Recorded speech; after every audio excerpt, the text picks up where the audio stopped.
This program features live coverage of an African safari and may include animal kills and carcasses. Viewer discretion is advised. Hello everybody and jumbo everyone and welcome to Safari all the way in Kenya, and we are in the Mara Triangle, and as always my name is David and on camera today is Archie. How are you, Archie?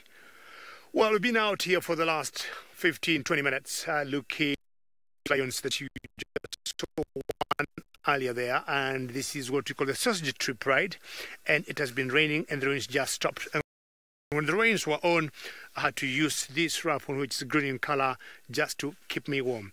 Remember, this is a very interactive safari. Your questions are very welcome. If you have any comments, as usual, hashtag SafariLive. Don't be shy. Keep us busy. Beautiful temperatures, as much as cold 28 degrees Celsius and about 82 degrees Fahrenheit. It's your show. Join us until we end the show. Welcome again. And we got a pride of lions here that we call the Sausage Tree Pride of Lions. And the one that you see in front of us, we have given it a particular name, and we call it the King-tail Lioness. She's laying down there, and way in front, sorry about that, that's the king-tail there, sorry, that's the king-tail. And if you see her flicking her tail, you'll see that that tail is a bit kinky, and she is with a sister that we just saw earlier. There are always 4 females, and you have some males that hang around, and the main male that will be around this territory is called Kipuli. But what you see there, that's the king-tail lioness. Hello there. So with all the showers going on, the temperatures have cooled off. It feels very good for me. And not any wildebeest close by, but we are just hoping at one point, should they feel hungry, this is huge space, and the migration is still on in the Mara Triangle, and possibly something might happen later. But remember, I am not alone here, not here in Kenya, I'm the only one, but down south in South Africa, in Juma, there's another gentleman that would like to say hello to all of you.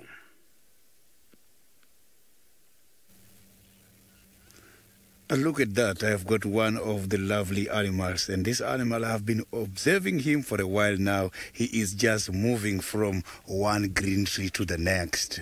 A very, very good afternoon and welcome to the beginning of the afternoon safari. I am Sydney Fumurani Mikosi and I'm here with Dave this afternoon. Hopefully you are going to enjoy the wildlife experience here by Juma. My plan for this afternoon is to look for the spotted cats, and for your questions and comments, you can follow us on Twitter, #SafariLive. You can also follow us on YouTube chat stream. Look at that. The giraffe is now slowly disappearing. So these giraffes, they are now getting very clever. They are only targeting the green trees, but they are not eating until they finish. I'm very sure the trees, they are also starting to realize that they are the only ones starting to become green first. They must have to regulate this browsing activity. So I'm just going to pull forward now and see if we can have a better sighting.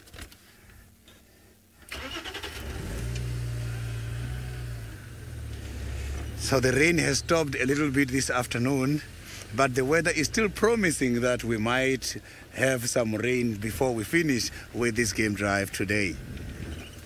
So this giraffe is walking very fast. He has just been here now. So now, let's go to one of my colleagues. James is just about to take off now. Let's hear what James is up to this afternoon.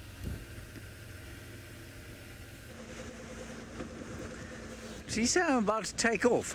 That's quite exciting. I don't think I'm about to take off, but it would be very nice to take off and fly over this region like a Bateleur eagle. I'd like to take off like a Bateleur. That would be fantastic. Good afternoon. Welcome to this end of the sunset, although there won't be sunset today. Safari here in South Africa, in the Western Kruger National Park. My name is James Hendry, and it's marvellous to have you with us here again. We have got Sebastian Rombi on camera. There he is. That is his thumb. which will be used to operate the camera as the amazing things we see today. We're going to go down to where Sydney this morning had a dead nyala. Now that's a little bit macabre to go down and see a dead nyala, but it might not be macabre if something has decided to come and eat the dead nyala. Also interesting to think what may have killed it. We're not really sure. There's been talk of some sort of disease.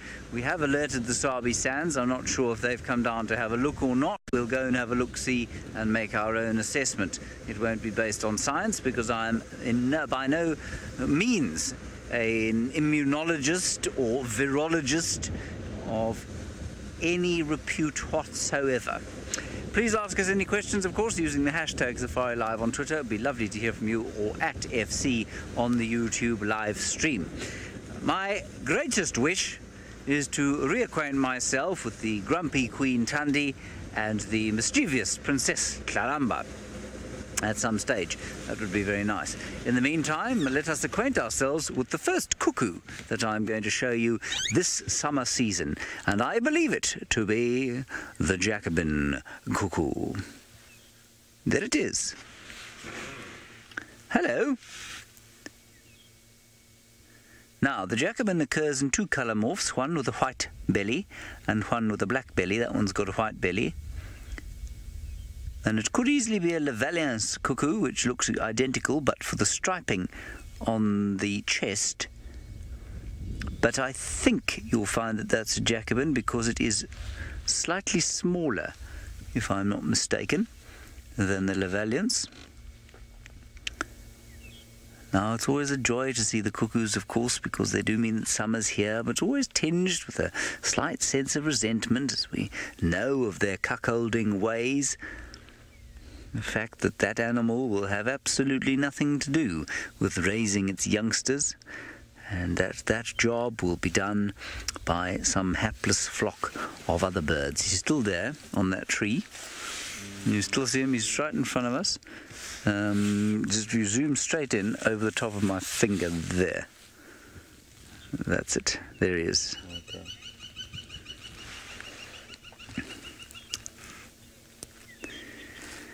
Magic Dragon Wizard, I suppose you thought you were going to trick me with this question, didn't you? You said you said that I said that you could ask any question you wanted to ask, and your question is, why is water wet? Well, I'll tell you why water is wet if you like.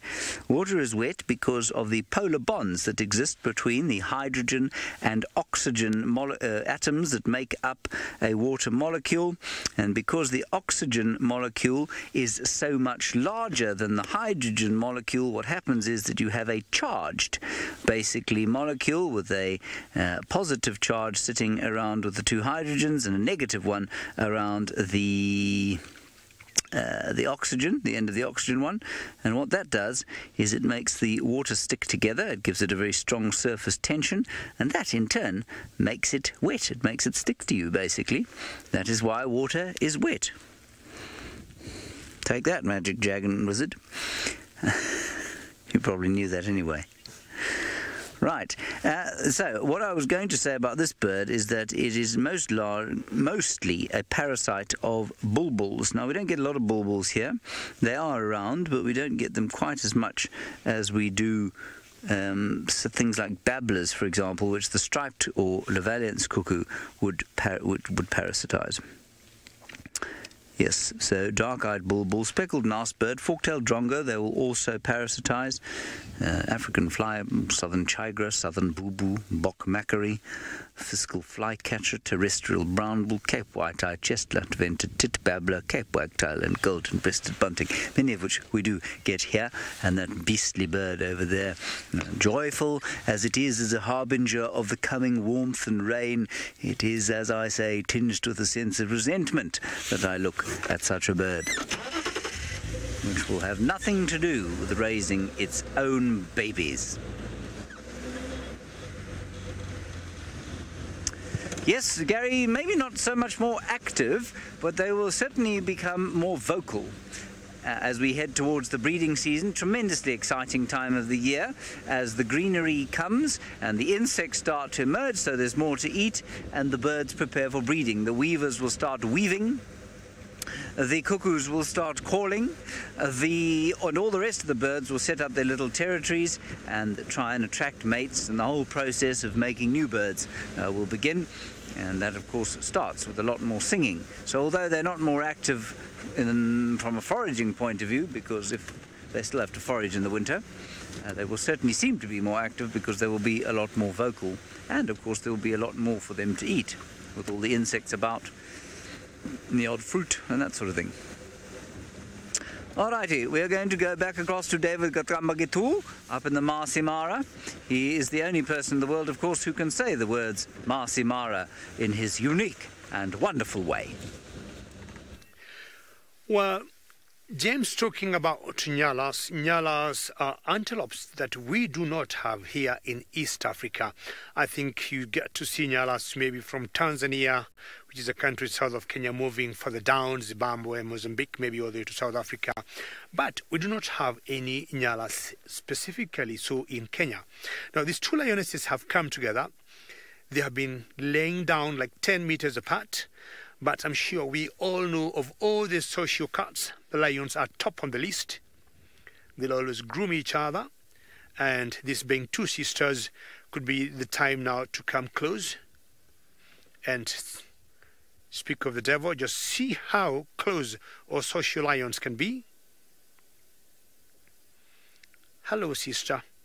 I've always wondered when they groom each other like that, do they talk? Do they pass any message? But I would not know, but definitely I think there's a lot of, feeling language that goes on between them.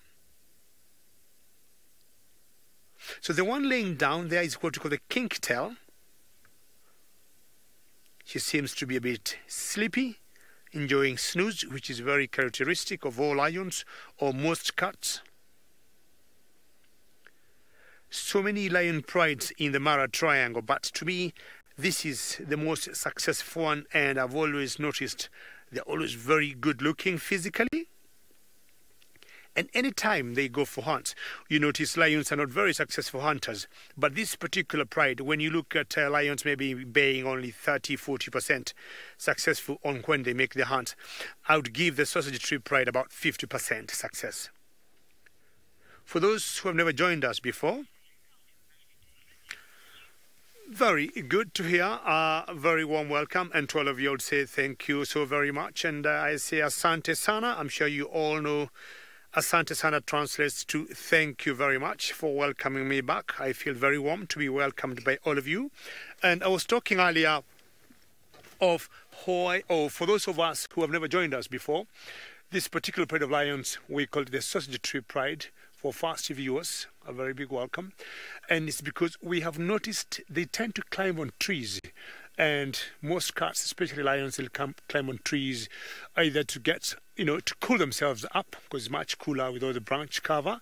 Or sometimes if there's a lot of flies on the ground, they also tend to go up on trees. And there's one particular tree that they choose to go up, which is the sausage tree. As they're stretching and walking there, and because they love going up the sausage trees, that's why we ended up giving them the name the sausage tree pride. So I was talking earlier of their success when they go hunting. So this particular pride is very successful. It consists of 4 females, and one of the females have 2 small little cubs, I would say 2 to 3 months now. And I'm just hoping at one point I'm going to spot it. So that is the kinktail. If you look at her tail carefully, you see it has a little kink. And this one will always guarantee, especially myself, 100%, because sometimes lions from a distance might confuse you which one is which one, but this one particular mark on the tail is very definite. That belongs to the sausage tree pride. So the sister is heading out in a particular direction where I had seen some buffaloes earlier, and I doubt the 2 of them would dare to bring a buffalo down. The migration is still on, and chances are they would go for a wildebeest. And today I think is a lucky day for all of us. We've got my cats here, but I think Sydney might be having a more interesting cat in South Africa.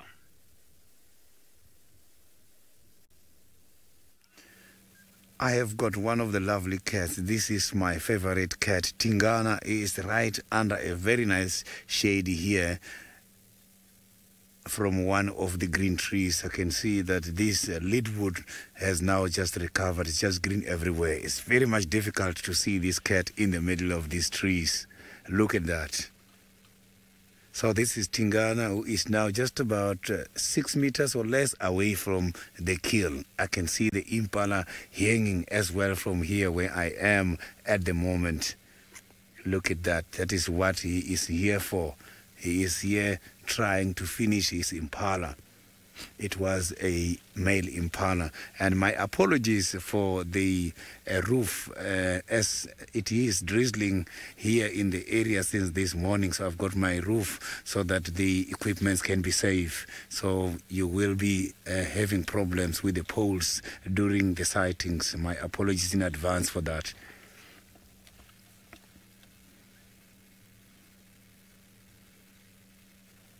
So I can't even see the stomach, but from what I saw from the kill, I can tell that this cat, the stomach is full at the moment, and he's just getting everything nearby. He's not very far away from the Galago pen. He's just about 120, 110 meters away. So everything is here. So I don't know the reason why this cat is hiding under this bush, because it's not sunny at all. Maybe it's because of the rain. I can smell the impala. That meat smells very nice. So this cat had a very nice meal.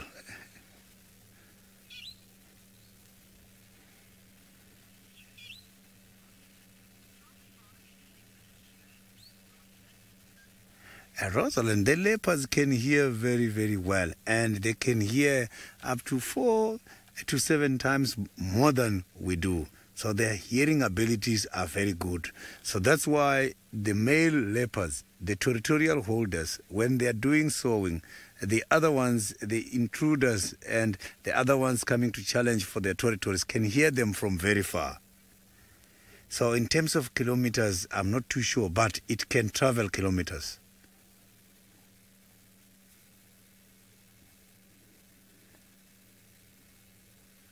So I like it a lot when Tingana is sowing. It's quite a very lovely sound.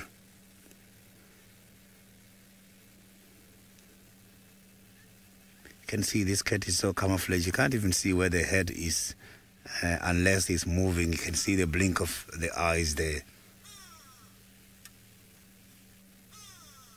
So the go-away birds has just arrived now. Look at that.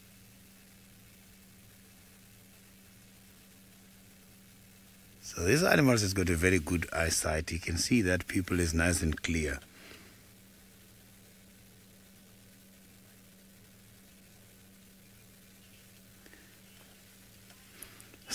So now let's go back to the Masai Mara where David has got the lions. I will be here with a spotted cat.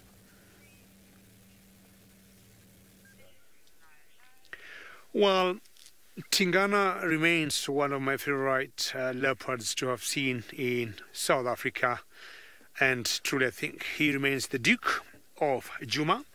But now the lioness here has moved like what, 20-30 meters towards the one that moved earlier, and they're now like 5 meters apart, or 6 meters, yeah, 5-6 meters apart, looking in the direction I was talking about, where I had seen some buffaloes before, but chances are I highly doubt 2 of them would even dare to go for a buffalo, even a youngster.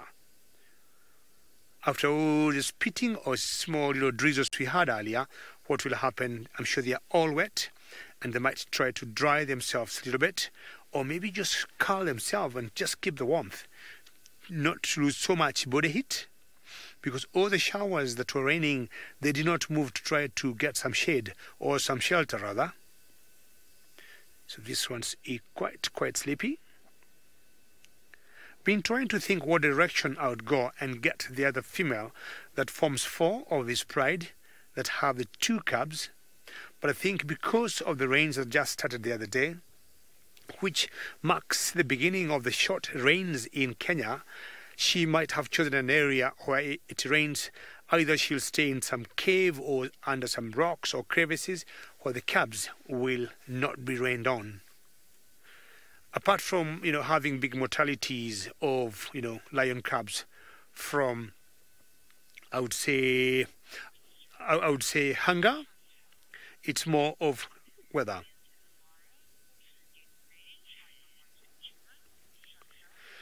Chantal, how are you? And I'll tell you, they do, because mange is very typical with most cats and more lions than the other cats. But I tell you, Chantal, I do not remember. I'm just trying to walk back, my clock back, all my years of being in the bush, Chantal, and I haven't seen, not only one pride, I haven't seen a single lion or a single lioness with mange.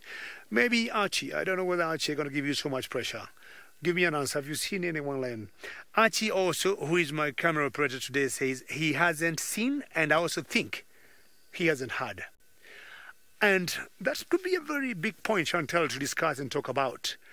Why so much? Because there's the Styx pride that I saw when I was in Juma in South Africa that had mange. And then also there's another pride of lions also in the same area, or that, the bigger part of the western fringe of the Kruger National Park called the Nukuhumas also, that also had mange. I don't know when it was, but when the Styx had mange, I was there like 3-4 months ago, I saw that. And I would ask maybe my colleagues, or my other fellow guides, James and Sydney, why would it be that, in South Africa they get more mange than where we are? I mean, going across, I'm not very far from Tanzania in a national park called Serengeti, very close from here. And many years also I used to work there. I don't remember having seen any lion pride or any one lion, be it a male or female, with mange. So I do not know. I'm trying to think, the parasites, the mites, or the ticks that, of course, that transmit the vectors of mange.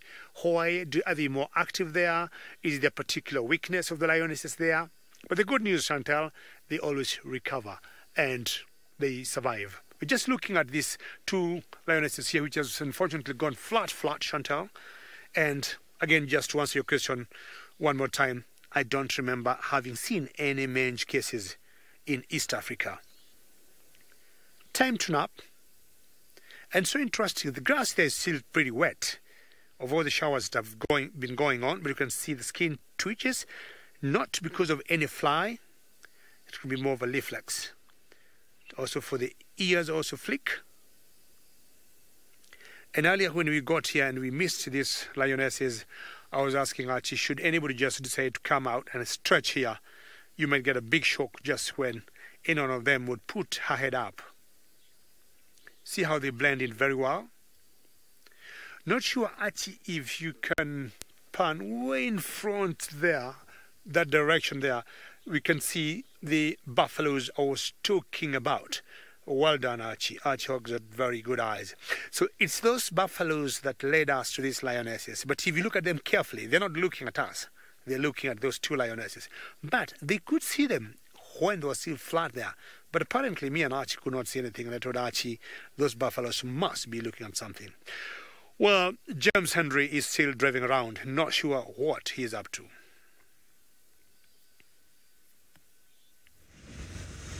Well, what we're up to is we've come past that dead Nyala and it has miraculously disappeared. Initially I thought it must be Lazarus the Nyala, but it is not in fact Lazarus the Nyala. It was uplifted by the Sabi sand. We're going to go and take it away and test it for disease, possibly anthrax. Well, that's what they're going to look for. I don't think it's anthrax. You got it. It's in the middle of frame. There we go, everybody. A little bee-eater. I'm not just saying that because it is a small bee-eater. Its name is the little bee-eater. One of 4 bee-eater species that we get here. This one, the only permanently resident one here. The white-fronted, in theory, is resident here, but I've seldom seen one. Isn't he lovely? I did hear the European bee-eater flying overhead the other day.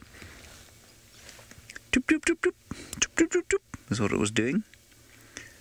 This little fellow is wagging his tail because he's happy to see us. That, of course, is rubbish. I don't think he cares a jot that we are here. My favourite part of the little bee eater is that little blue eyeshadow that they have.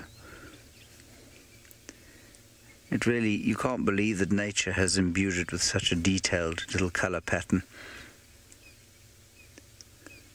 And obviously the light is not great at the moment, but their light, you know, in the full sun, they just look so gorgeous. Barb, you say you love these little birds? They are so beautiful. Yes, they are. They come from a whole family of beautiful birds. All the bee eaters are stunning. Phew. It's not a slow bird, that, is it? It's like a little rocket.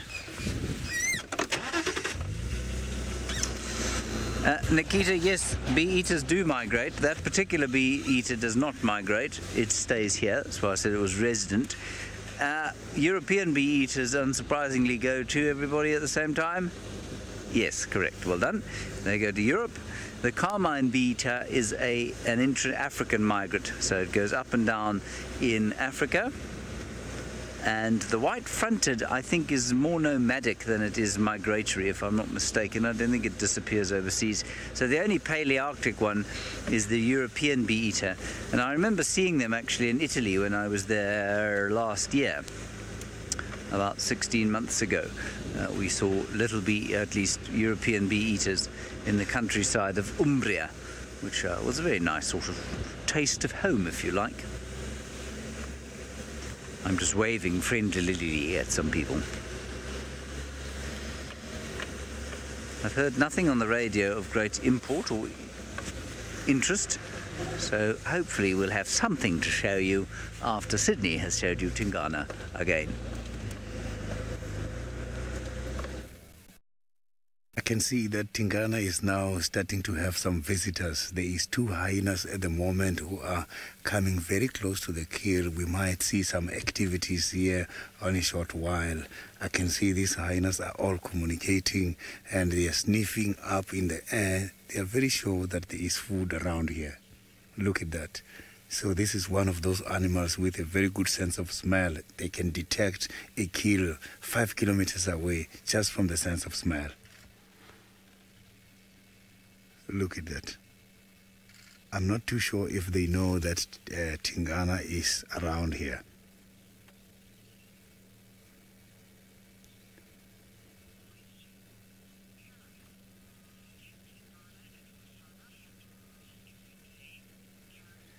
Karen, Tingana and Hosanna, they don't really go after these animals every day. So the thing is, the cats, predators are just very opportunistic and they have got an instinct behavior of just killing animals. Normally, they kill something and eat for a couple of days and they will hunt after 4 or 5 days. But if anything comes their way, you will see they will take it down, even when having a kill.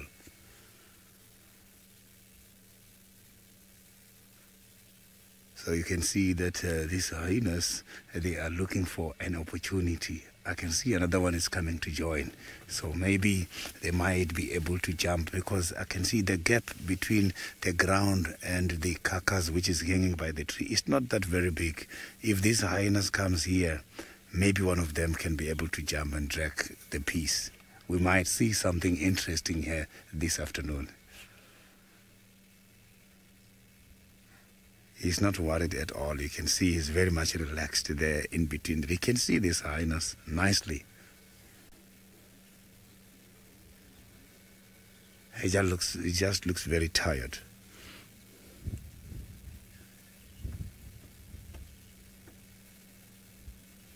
So you can see the spots now as part of the predatory strategies, that these spots can be able to camouflage these animals. Because it looks exactly the same like this bush at the moment.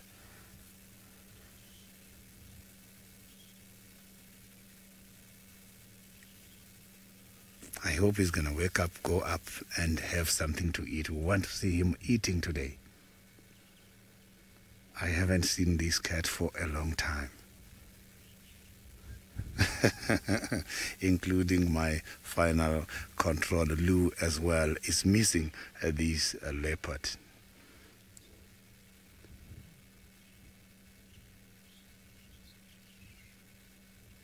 He's thinking too much. I can see now he's moving the head and the eyes.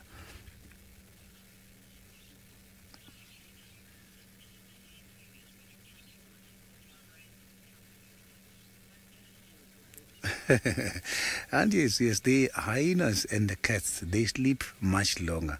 And when they wake up, they prefer to yawn. But yawning serve different purposes. They also use yawning in order to cool the temperature up by the brain. So you must check every time the lions, when they're lying down, they keep yawning. When they're doing that, that is when they're cooling the temperature up by the brain.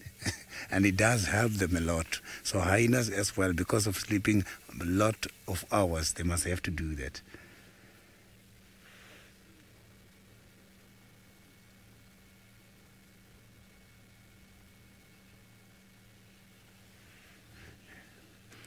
So now, let's go to the Masai Mara and see Dave with his lions and see what the lions are up to.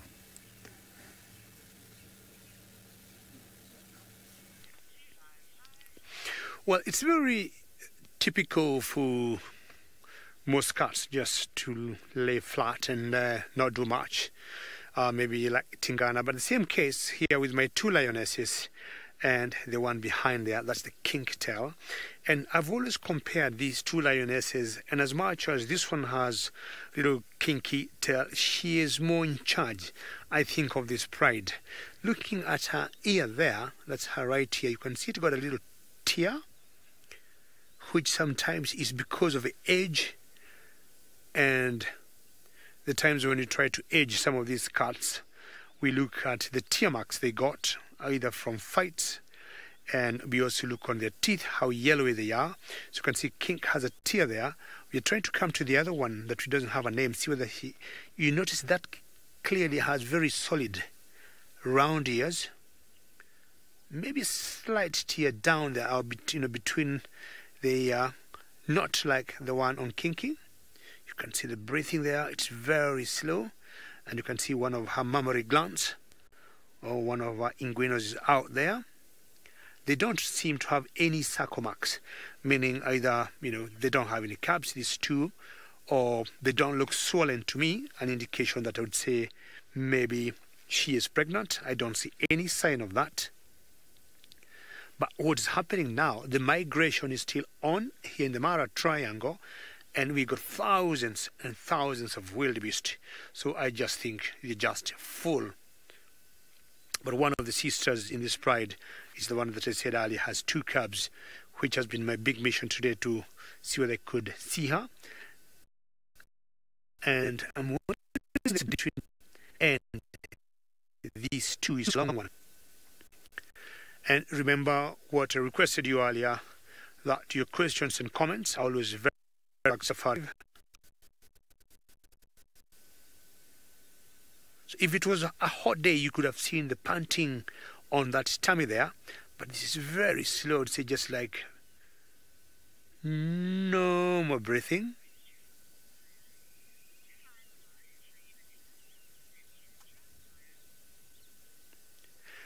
Sorry, Dan, do what have the same structure? Sorry, Lou.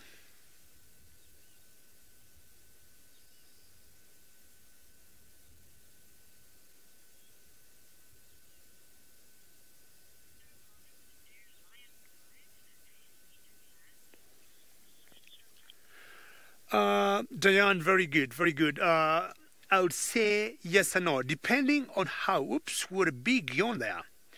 Are you waking up? Do you want to move? That's the kink tail, for those who have never joined us before, and quite a very good stretch there. Diane, unlike hyenas, lions have a little bit different structure. You can't say there's one in charge, but when you look at the lion's clans, those ones are going to either have a groom on each other.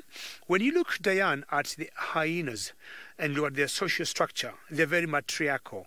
And of all the females in the group, of all the females in the clan, there'll be one female that will be top. She is in charge of everything. She is way top there.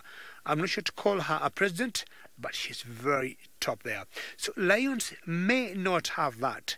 They may have what you call a pathfinder of like the two here. What a good role they're doing. Well done. Very synchronized, eh? I would say of these two, I have noticed Kinky Tail will always make the decisions. When they need to go and hunt, she will always wake up fast and she'll move in a particular direction. She will survey Diane and she'll be like, that is our target, that's our prey. But I wouldn't say they have a social structure exactly like in the hyenas, where you see there's one female that is very conspicuously in charge, and you can always tell who she is. We have a particular clan here that we call the North Clan in the Mara Triangle, and they have one leader who we call the Wafos, and she got a collar because we got some people who have been researching on her. But even if you'd remove that collar on Wafos, you'd definitely tell she is very in charge. She controls the whole clan, and she pulls all the calls and she makes all the important decisions. Hello there. Time for play? Yes, and quite a good snuggle there for these two female lionesses of the Sausage Tree Pride. I'm sure because of the temperatures going down, what they may be trying to do apart from the social grooming is to raise the body temperatures because it has massively cooled off. You see, looking at this one, I was talking about the tear marks or the ear marks or the tears on the ears, not the tears. This one looks very solid. All the ears look very rounded, not having a single tear, unlike on the Kinky that we saw had one big tear on the right ear. That's the kink tail there, I guess. And she's the one having a tear. Now, they're looking in a different direction, not where the buffaloes were.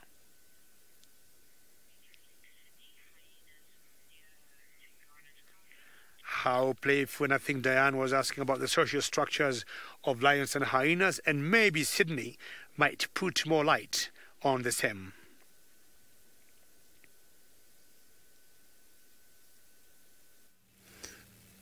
I've got the two hyenas right now here. They are trying to sip everything, so they're just eating all the small piece of meat lying on the ground. So it seems like when Tingana was feeding this morning, some of the small pieces were just falling to the ground. I can see these hyenas are not even challenging each other.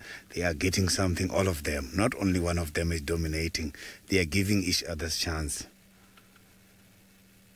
So these hyenas are just about a few meters away from where Tingana is, and I have seen that none of them is aware about the presence of Tingana at the moment.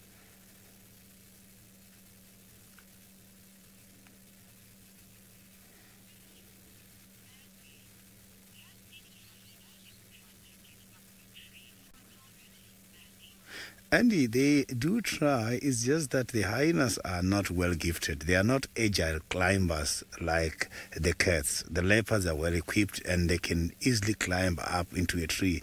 Hyenas is a very difficult exercise unless that tree is very close to the ground. But if you look at the gap now between the hyenas and the meat hanging, it's not that much.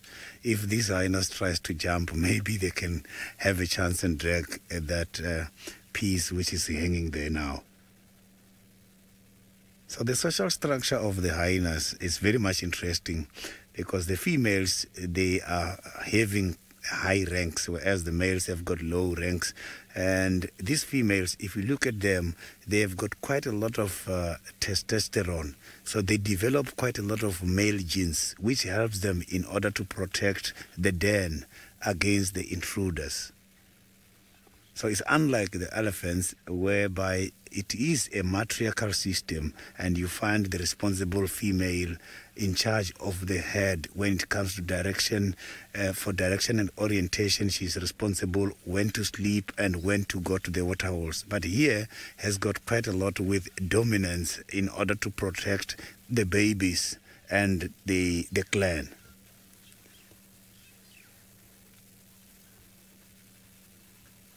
So you can see that one is having something hanging there. Maybe it's from the intestine. Look, one of the hyenas is walking very, very close to where the cat is resting at the moment. He was just about 2 meters away. So you can see that this cat is not interested on chasing these hyenas. He knows very well that the food is safe at the moment. They're not going to do anything. they are searching everywhere.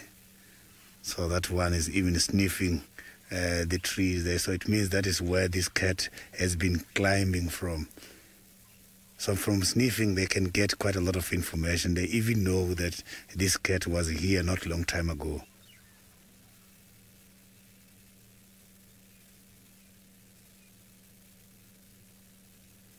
It's a pity these animals cannot be able to climb this tree.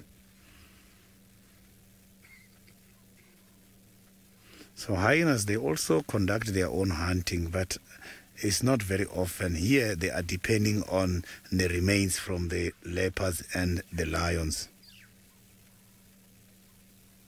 Also the wild dogs.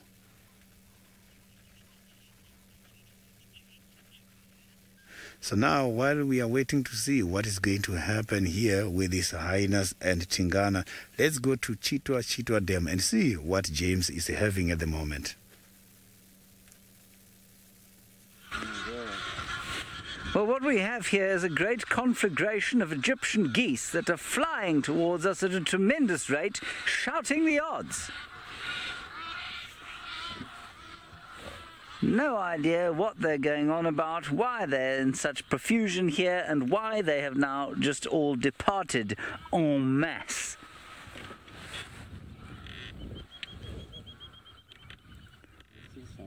Oh, very strange. There's still some more there. Maybe it was a wedding or something, and the wedding's now over. And all of the guests have left, leaving the happy couple and the drunk best man behind. Come on, George. It's time to go home now. Oh, all right. I suppose it's time I moved on. You know, Jacinda went home with the other groomsmen. Don't worry, George, you're an eligible young man. They're the parents of the bride coming down to have a drink now. All the bridesmaids have gone home with other eligible young men, and poor old George, he's but fat, you see, he's been left on his own. Shame. They're the parents coming down for one last drink.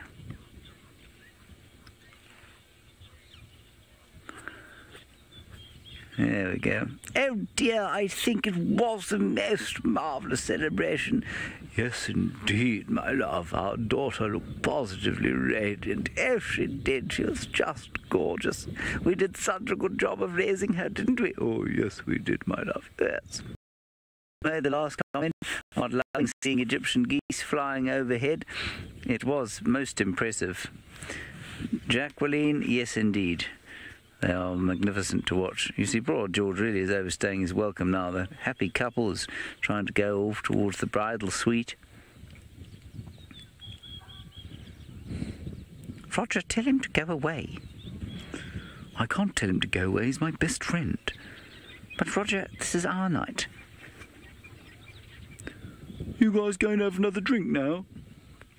Roger, no. Him. I could have another drink. Poor old George. Sad state of affairs for him. Very happy. Well, maybe that's his problem, Louise. Maybe he got his face in the wedding cake. Louise says he's got a very white face. I have to agree, he does have quite a white face. He probably headbutted the cake by mistake, which is maybe why the bride isn't too partial to him. Look at him, he really doesn't know how to leave them be, does he? He's a big fellow. He's just behind you. Almost certainly not, Louise. He didn't used to date the bride, but he's always wanted to date the bride. That much is clear. That's why he's looking at her longingly, with the equivalent of Egyptian goose lust in his eyes. And sorrow, of course, because he's had, well, 3 or 4 too many, I think, at this stage. Look how awkward he is. As the happy couple whispers about him. Well, Louise, I agree with you. He does look more buff than the groom, doesn't he? It might be that he's been drinking too much beer, though, and maybe it's not so much buffness as a sort of a swelling of... It shouldn't be swelling, if you know what I mean, where some Egyptian geese have a six-pack, he's got a keg. Or a cooler box, yes, exactly, with a six-pack in it. Anyway, that's obviously all rubbish, everybody. I'm not actually suggesting there was really an Egyptian goose wedding here at Chitwa Dam. Although it's a nice thought, I think. It is a very good venue for a wedding. Yes, well done, Louise. It is indeed. There are lots of hippopotami here. I haven't been here for a very long time.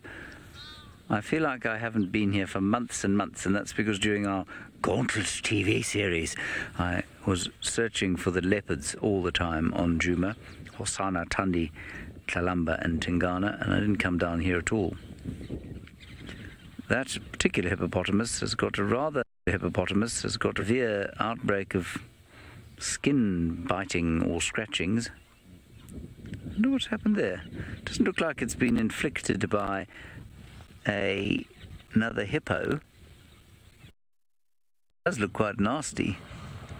Well, maybe it was inflicted by another hippo. Clearly not flavour of the month, that hippopotamus.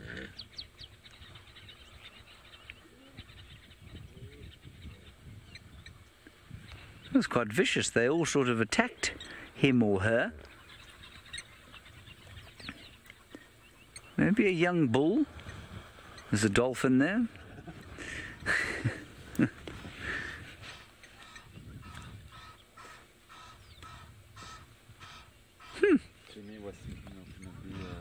Yeah, I was sort of didn't want to be over dramatic, Seb, but I agree with you. Seb was just saying to him it looked like claw marks from a lion. I don't think that's out of the realms of possibility at all. They did look like thin, sharp scratches. So maybe he or she was set upon by a lion. Why the rest should be so nasty, I don't know. Yeah, it did look like a mosaic, Louise. Perhaps the lion or lions nearly got him or her. Let's do a little bit of ornithology. No, let's not. Let's stay there. See what happens. The dolphin came up again.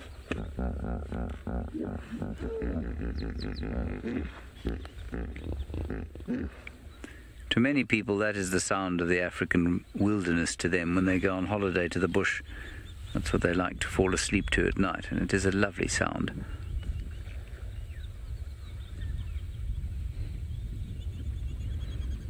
Certainly for me, much more so than the ultimately cliched sound of the African fish eagle.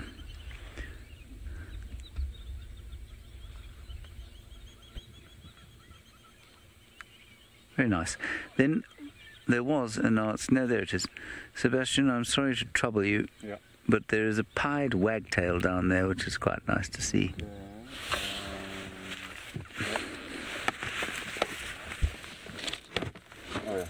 You got it. Yeah.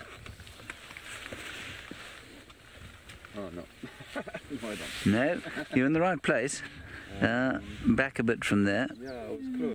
You are. Yeah. Left a bit. That's him. There's the pied wagtail. Pied, black and white, wagtail, because it is, yes, wagging its tail.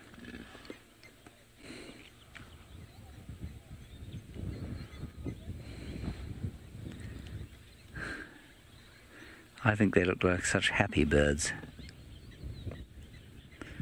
Well, running this bird is, but fly it can. Running the bird is that David Katamba Gitu has, but fly it cannot.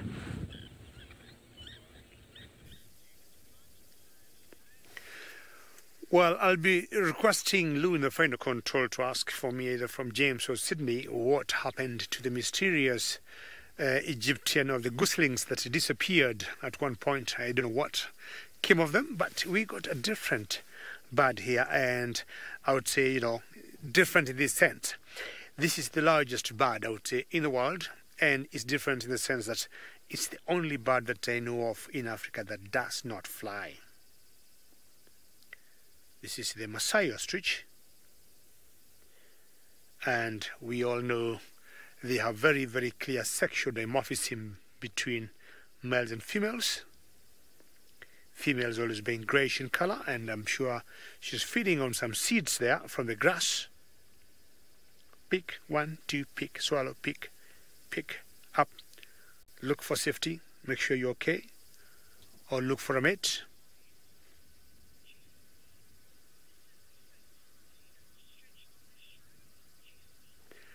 Just a great comment. First time you have seen an ostrich on the show, and I'm very happy for you. Enjoy seeing it, Jessene. And it's pretty special to see an ostrich because, again, it's a very unique bird. Look at the size of that massive bird. And if it's going to put one of its wings up, especially the left one, you can see the huge drumstick they got. And I'm sure you might have heard of the proverbial saying that ostriches will always bury their heads in the sand, and it comes from their massive size. You see, they're very large birds, and you imagine trying to put the small head in the sand there, and the whole body remains exposed out. I don't know what attention. She must have picked attention of something. The only concern, like where we are, either could be lions and not anybody else or any other animal, but either way they don't want to take any chances. But again, as I said earlier, the migration is still very on in the Mara Triangle. Chances are the lions would not bother coming for ostriches. They have a lot to eat, wide selection of food, and the wildebeests are just doing them lots of good on their menu. Some of the largest, the heaviest birds. So when you see males, if you might be like to see one, they're black and white.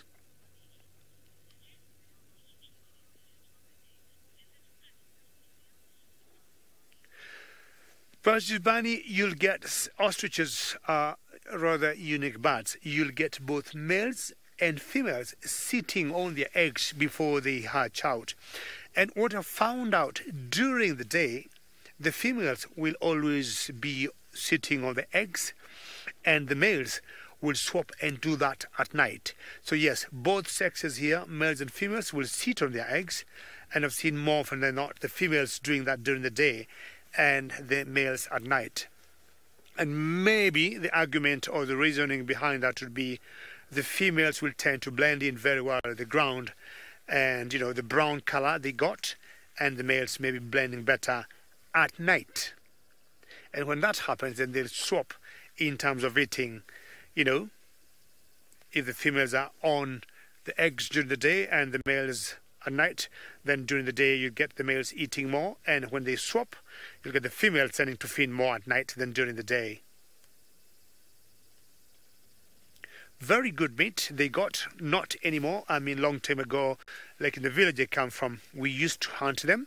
Not anymore, and they have very huge drumsticks, and most dietitians have said ostrich got very lean meat. We still got so many farms of ostriches all over the world, including Kenya, and the dietitians will say they got very lean meat, and people who have very high cholesterols have been advised, if they have to eat meat, they go to ostrich farms and buy themselves some pounds of ostrich meat. A friend of mine was joking to me saying the females have less cholesterol than the males. And yeah, Lou in the final control agrees with me that, the ostriches got very nice meat. Personally, anytime I end up in a restaurant where they've been allowed to serve ostrich meat, I'll always eat, ostrich. And I tend to prefer ostrich meat to chicken. Not for any particular reason, but I think they're very lean and tasty. But when you look at both, in terms of colors, the ostrich meat is more red in color than the chicken. Very fast birds in speed, and the first defense, if they're in any concern, is to just flight, and they fly low very fast, just like the cheetahs. They could comfortably do 50-60 miles an hour. But if they get cornered, they'll always turn around. Before they turn around, they kick very hard. Ostriches. I am not sure I have heard of leopards going for ostriches. Lions do? Sydney, do leopards go for ostriches?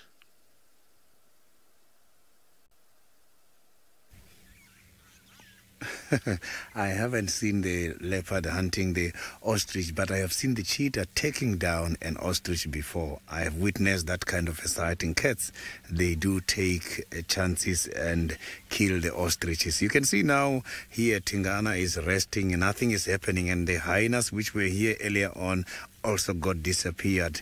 So I'm sure this cat ate quite a lot this morning. So what I'm going to do now is that I'm going to leave him here, go and look for something else and come back again afterwards. Maybe he will decide to eat afterwards. You can see he looks very much tired at the moment.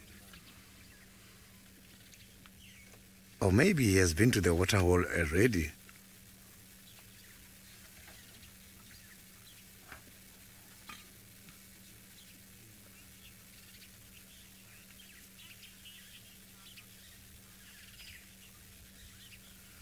Nikita, Hosanna is what I'm going to be looking for now, and there is no sign at all around here about the presence of Hosanna in the area.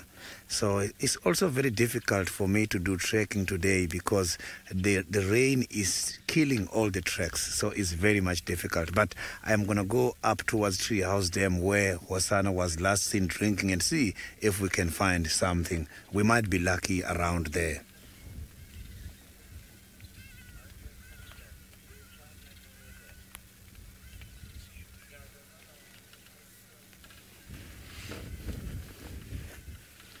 So I can hear that the rain is just about to come back again. Now it's drizzling.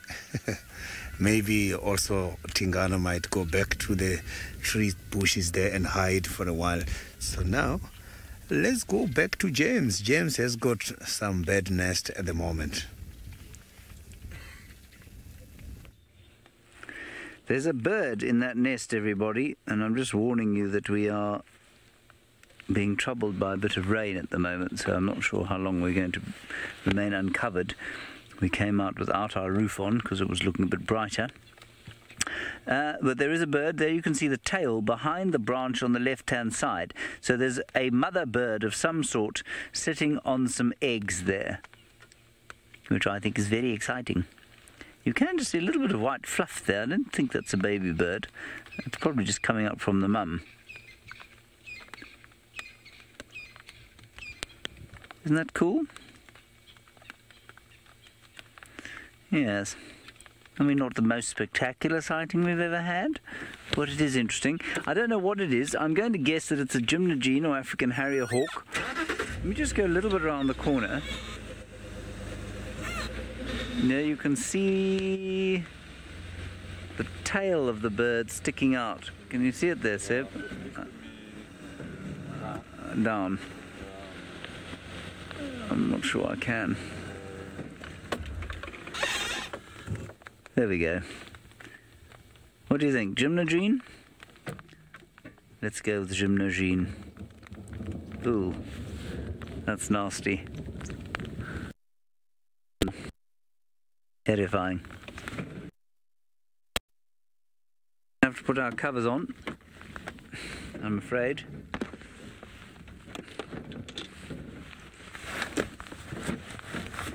All right, let us head across to Sidda's and we'll cover up and see you shortly.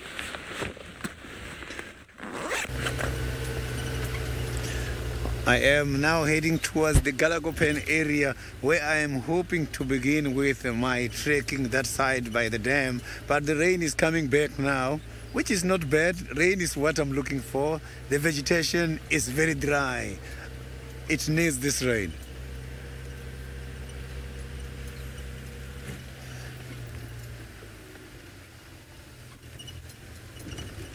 So there is no sign of animal activities here. Maybe when we get to the pen, we might be lucky when we're there. Oh, I saw another interesting animal. Look at him there. So this animal just woke up very early today. Look at that. So that's a beautiful scrub hair. You can see the translucent ears and the white patch underneath the tail. You know what I like about scrub hair is how they choose partners. All the males, they got invited to come to an area where they must have to demonstrate their kicking and boxing. And sometimes the brides, the females who are supposed to be chosen, they get injured because some of these males, they give heavy kicks and they can even kick the brides. That is quite a very interesting ceremony. So look at that. So you can see these animals, when they're sitting on that tail, the predators won't see them. But when running away, they lift it up. So just got disappeared now. We are going to carry on now and see what we are going to find next.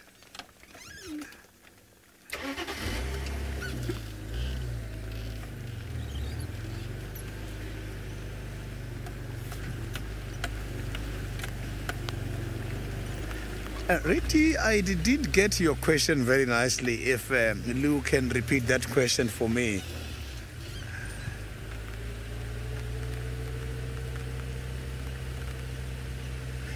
So now we are not yet there by the heavy rain season. We are getting there. So it's shortly after spring. And now by end of October is when we are going to start having the heavy rains. But now, with the changes here in Southern Africa with regards to the climate change, heavy rains are coming much more in December. And other areas, mid-December towards end of December and January, they are still receiving heavy rains.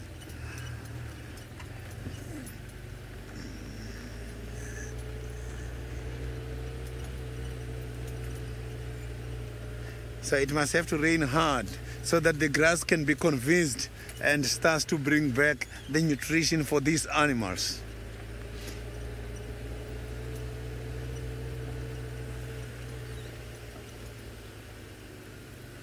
So now let's go back to the Masai Mara where David is driving to try and find something interesting for you this afternoon.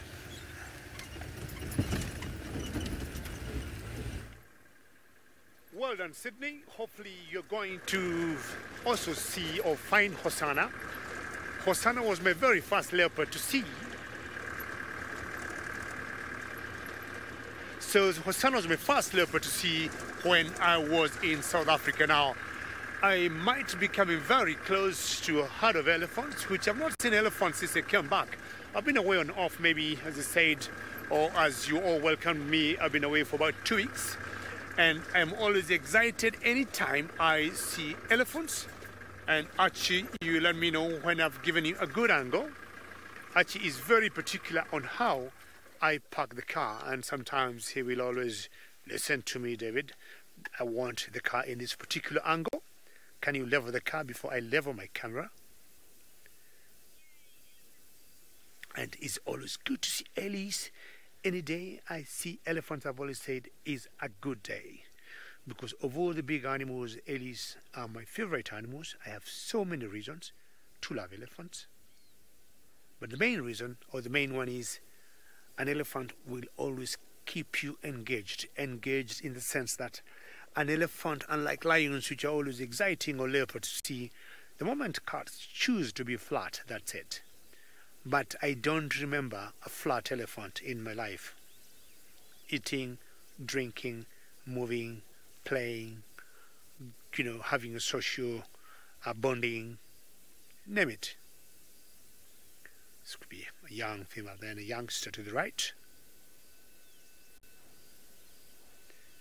But very interesting, if you move to the right, I want to take you the way. It's a huge tree, exactly. That tree, it's a very iconic tree of the Mara.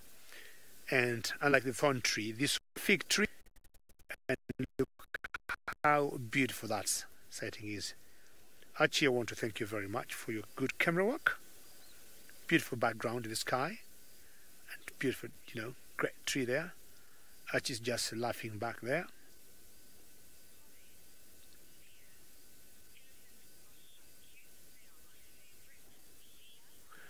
Leah, thank you very much for that comment, and I think me and you are on the same boat. that Ellies are your favorite, Leah, and yes, who would not love to see Ellies? We've got about 10 of them here or so, but on every herd or any one of them you look, they would be doing something. I thought that at one point she was nursing, but Leah, look, I mean, pooping is also part of it. So an elephant, oops, 1, 2, and the drop. So Leah, yes, Ellies will always be doing something, and I'm happy that you're favorite. So me and you, we have a commonality there. Is it time to nurse for that young one there? Yes, and I'm sure maybe a few of you might ask, nursing what and nursing where? So Ellies, the females or the cows, are very different from all the other animals. Rosalind, the big boys would weigh up to 6 tons. I'm talking of big males, up to 5 tons. We have seen that up to 6 tons in weight. And the girls could be anything between 3,000 to 3,500 kilograms. So elephants are some of the largest, I would say the heaviest weighing animals, Rosalind. And even that baby, Rosalind, you see there, at birth, don't be surprised. They're born, say, 100 kilos or over 200 to 240 pounds in weight. You imagine carrying such a heavy baby for like 2 years, eh? So the females are anything 3,000, 3,500 kilos, 3.5 tons or so, and the males 5.5, sometimes going up to 6 tons in weight. Some of the animals, I would say, I've known, or the cows carrying the heaviest babies for such a long time. So carrying such a heavy baby for 2 months is quite an investment. So this cow behind, they are very matriarchal elephants, I would say. We're talking about hyenas earlier, and Ellies also are very matriarchal. We'll always have one lead female in every herd of elephants, and in general it's always the oldest, not the biggest or the largest in size, but the oldest meaning 2 youngsters they are lagging behind. The oldest meaning they have a lot of experience, they have been there, they have seen it, so they will always know where to go, where not to, when to drink, what direction to go into. And when you spend more time with them, you'll always very easily pick the lead female or the matriarch.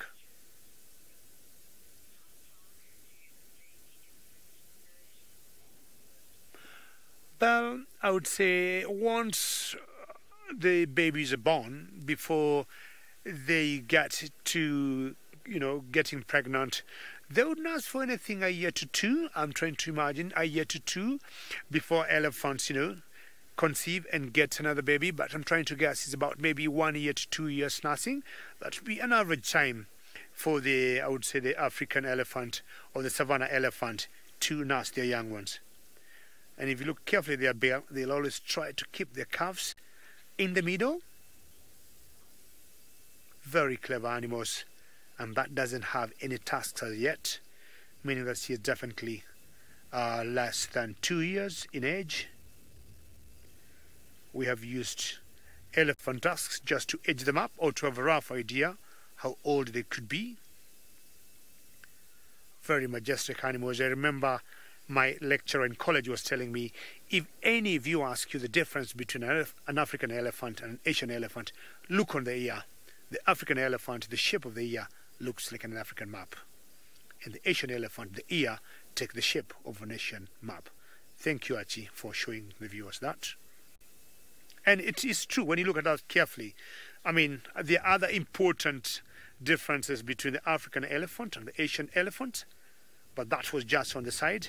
But if you look at both males and females of our elephants here, they'll have tusks on them, but the Asian elephants, the females, do not have tusks. In general, ours are much bigger in size, and I would still say they're very natural, or they're as wild as they've been from day one. And looking at the Asiatic elephants, you'll see or notice they've been used, or they use them to do some circus, or they use them in farms to do a bit of work in the farm. But here, none of them is used for anything. And Roshni, I agree with you 100%. I mean, I have not been out with Archie for quite some time, but we make a very good gel. and some of the stuff Roshni will bring you, be it the lions, the elephants, nice tree there that we saw, the fig tree, and the background of the sky, Roshni. Thank you very much. We tend to get along with Archie very well, and when I was training as a guide before, Archie was my main guy, and he used to take me out and he would teach me all the secrets of making sure the viewers get happy. Our elephants have moved on, and it could be time for us also to move on and find out what could be ahead of us. Archie, are you happy to move on? Archie says, move on. Alrighty. So not thinking of looking for my female lioness with the two cubs of the sausage pride tree, because it's getting a bit dark now. But again, tomorrow I'll be out in the same area, and we'll be finding out if we'll be lucky to see it. Definitely believing she is not very far from the other two that we saw earlier, and lions tend to be very social. She'll be sitting very close. Well, we had some rains earlier here, but I think Sydney might be getting a taste of the same.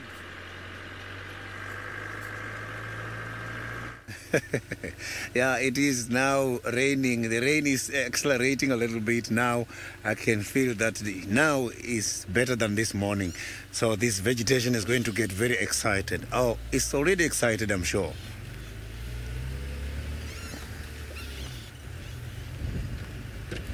So I hope it rains non-stop all night long. So I am heading much more towards the tree house dam area to see if we can find a different cat.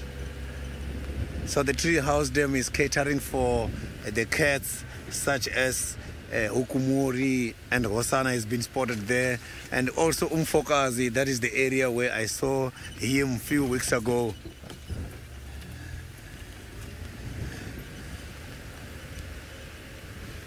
So I'm hoping to be lucky with one of those cats.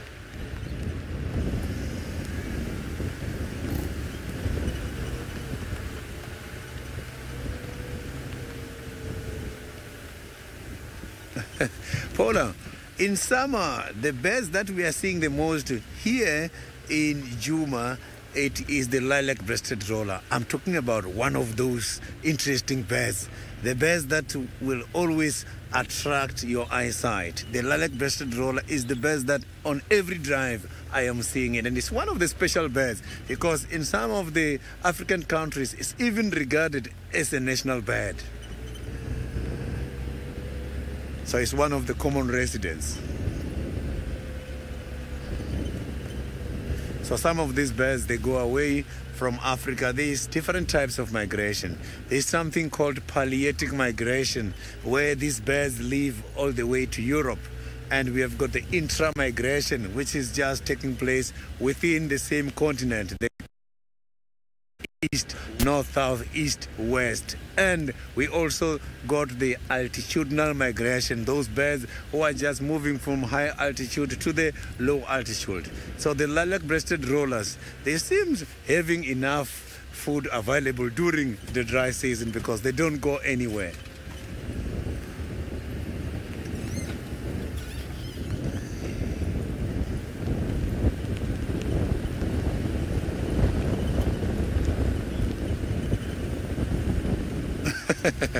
You see now, David, my colleague in Mara, just confirmed that the lilac-breasted roller is the national bird of Kenya. It has got quite a lot of beautiful colors. It's one of my favorite birds. I like it the most when they are displaying themselves for mating activities, when they go high up and form the acrobatic flight and land as if they're gonna hit the ground.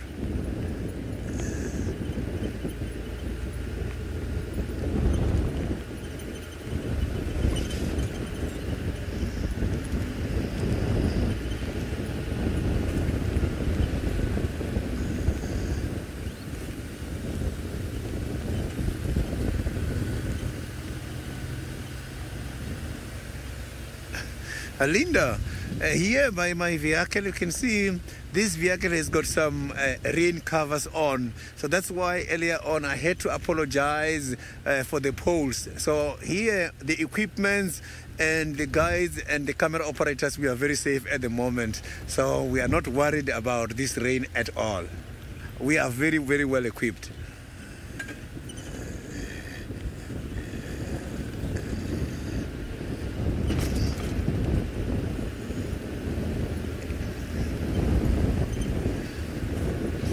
So I can see that this rain is fascinating all the different species, because the animals that feed on grass, I cannot see them at all. And the browsers, I only saw one giraffe when I started. So all these animals are excited about this kind of weather.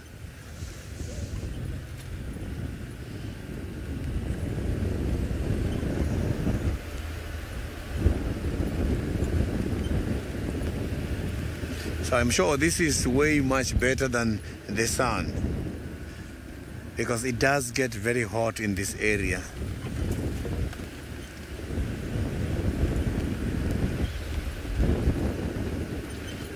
So when the rain is like this is going to also activate quite a lot of insects.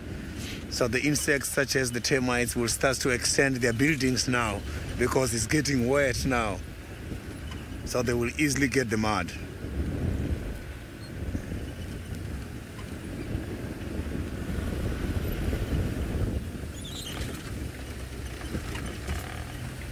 So now let's go to Dave in the Masai Mara and see what David is having at the moment. Well, anytime you go to a place with water, I've always believed, and we all know water is life. So the treehouse dam, you know, with the water there, Sydney could be lucky to see something. But here we are being lucky to see the sun going down. But we have all the signs of a very huge storm coming either later tonight. It's very windy at the moment, but that's beautiful sky. And these are the beauties of being in Africa. And you'd imagine seeing this every day in your life, eh? With what I call no visual pollution. Just a tree here, and the sun trying to push its way down up on the western horizon. And all the trees you see there are what we call the torchwood trees, very iconic trees of the Mara.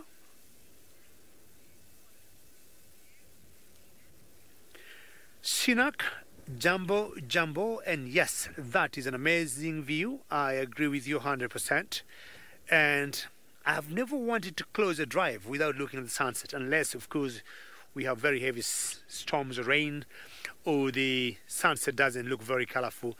But yes, Sinak, what a way to, like, you know, not end the day as yet. But that's massive. I mean, that's just amazing with all the beautiful colors that you see there. To me, they're very romantic colors, and I would say they're very peaceful colors. Just watch. With the heavy dark clouds hanging up there. So all this area that you see on the foreground was covered by the wildebeest in the thousands. But if you look, the grass is very short. They have trimmed it down. They've been eating all the grass around here. And they have moved, I think you saw some lightning there, and they've moved to a different area. So all that you see was covered by wildebeest. Excellent.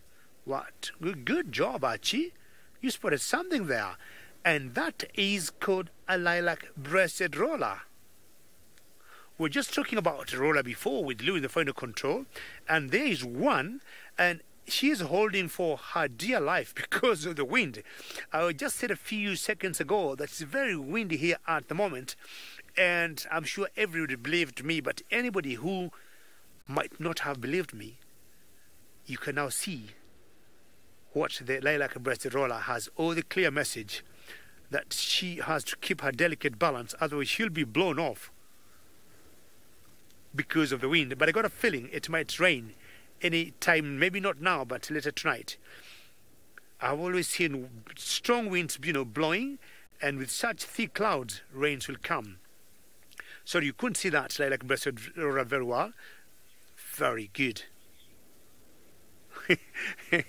Joy, I agree with you. I don't know whether Archie will take me back to that bird there for Joy to see.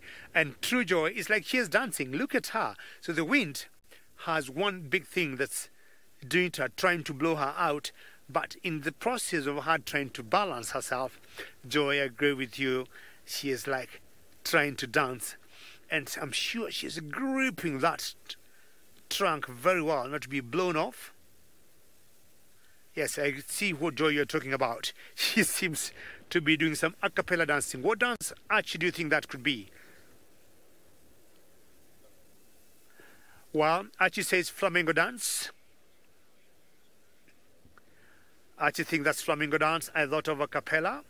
But well, as we wait to see whether our rains will come or how long this lilac-breasted roller, which is the national bird of Kenya, will keep holding for her dear life before she blows off. I think James now have good shelter or cover on his head.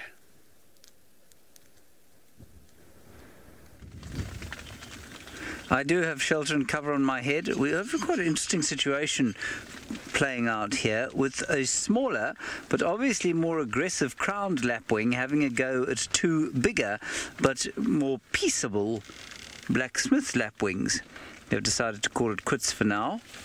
Of course, every time I see a blacksmith lapwing now, I cannot but feel a slight twinge of sadness at the loss of Scoobert, my first drive back.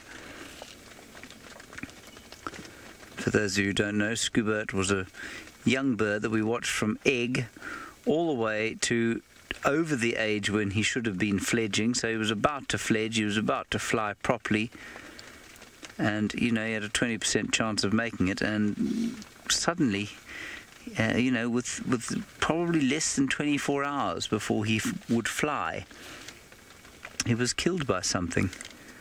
You don't know what it was. May have been the cold snap, may have been an elephant that stomped on him. Anyway, I felt very sad afterwards. Anyway, that's what happens with the blacksmith lapwing. And all of you, of course, shared my sadness. Of course you did. You all watched him and enjoyed him as much as I did. So we've come back, we've put our roof on. The clouds are scudding overhead. You may just be able to hear the gentle pitter-patter of rain. And it obviously does reduce the amount that we can show you, but that's okay. We'll still have good conversation. There's some red-breasted swallows flying overhead as well. I think there are quite a few insects emerging out onto quarantine clearings. There were lots and lots of red-breasted swallows. You might just be able to hear them. I'll shut up for a second.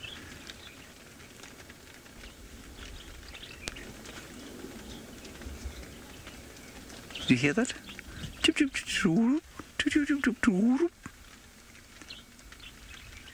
Those are the red-breasted swallows flying overhead.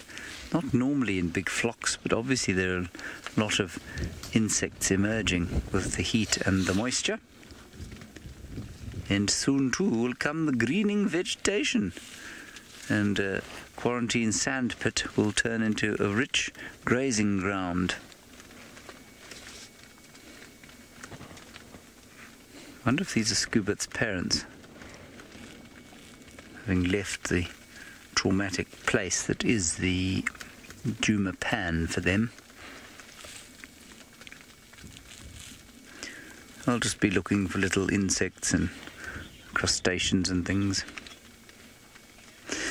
Sinak, it could have been buffalo, we're not sure. May have been buffalo, could have been elephants, could have been a cold snap and then been stood on by something else. You're right. Scoobert is no longer.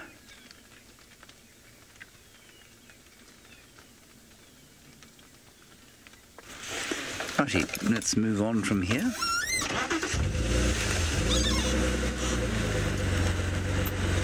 You can see I'm wearing this very fine rain accoutrement. The black one that I'm wearing underneath this proved to be as porous as loo paper. It has absorbed the water very effectively and then transferred it through onto my other jacket, which in turn transferred it onto my skin with a great effectiveness. I felt like I was having a shower, in fact. Yes. It is amazing to me, as I've said to many of you before, how one can buy a plastic bag for 20 cents, 20 South African cents, not even US cents or British pence, and it is entirely waterproof. No water can get into it, and yet you can spend thousands of rands. Here's another lapwing, 3-in-1. Thousands of rands on very expensive rain equipment, and well, it almost universally fails to do its job. Then they try and sell you all sorts of sprays that you should put on your clothes because the amount you've paid for them isn't enough. You must buy things to put on them. That is the Senegal lapwing, in my opinion, the best looking lapwing that we have over here.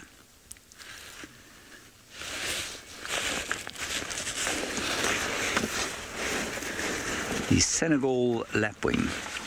And it goes,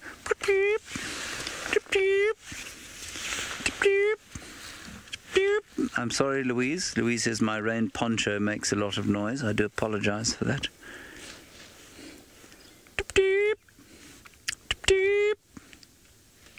See, it can hear me calling it.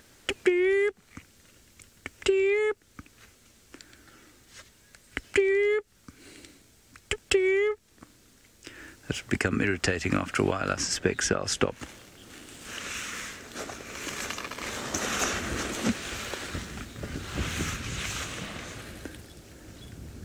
You'll probably also hear the howling of the wind.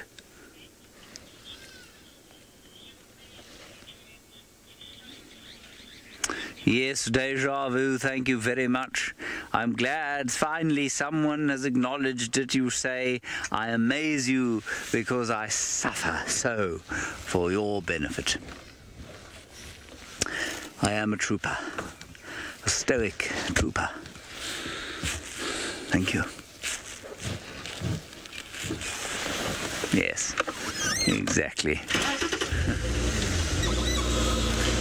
On that note, there was a chap once who, in all seriousness, I mean, there are a few things with egos larger than a new guide or ranger. You know, you give him a Land Rover, khaki uniform and a rifle, and he thinks that, well, I mean, there are very few people who think they're more magnificent. Pilots think they're definitely more magnificent. Newly qualified doctors as well. But other than that, very few think they're more magnificent than a newly qualified guide. Firemen? Firemen, well, firemen are, you see, really. Yes. It's basically the uniform, eh? It's a uniform. Yeah, it's a uniform. Anyway, what this fellow did at a lodge was he was... He was being given uphill by a camp manager, because what happens in these lodges is that the guide thinks that he's the bee's knees and that everybody's there to see him and there for his benefit in general. And he got home late for breakfast one day, which was normally not a problem as long as he told the camp manager that he was going to be late so that she could prepare the breakfast and it wasn't, you know, a sort of cold and congealed mass of disgusting things. So she said to him, you know, please, what do you think you're doing? How dare you? She's almost certainly older than he was. And he looked her straight in the eye and in all seriousness said, I go out there every day to risk my life to pay your salary, and this is how you treat me. I think she just hit him. Well, she certainly would have been well within her rights to clock him one. Anyway, so I like to go into the final control before drive every so often and say, goodbye everybody, I'm going out there to risk my life to pay your salaries. Naturally, I have to then run for the car, start it and drive away very quickly. Yeah. We'll have a radio flying at Yes, there'll be a radio and an office chair following me out the door quite quickly. Alrighty, I'm going to try and get into a position to show you some antelope here. You're not going to see it through this thing at the moment, so while I get into a position, head across to Sydney and see what he has.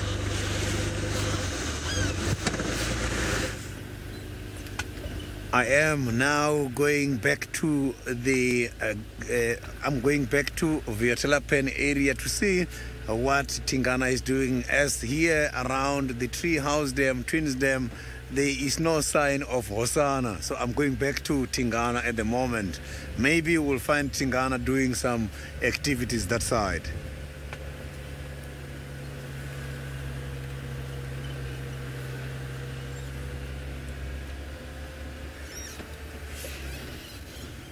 When I heard that Tingana caught something, I thought Hosanna will also go there, because they always come together when there is a meal.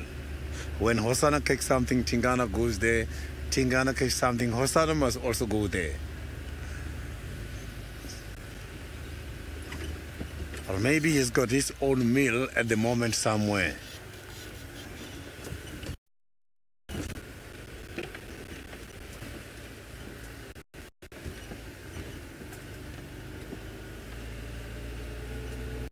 So the animals, such as the daycares, animals that these big cats are preying on the most, they are hiding today.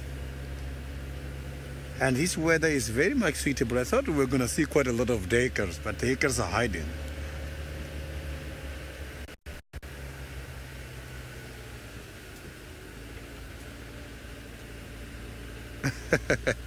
Scarlett, who is 5 years old, would like to know what Sydney will do if the leopard jumps into the car.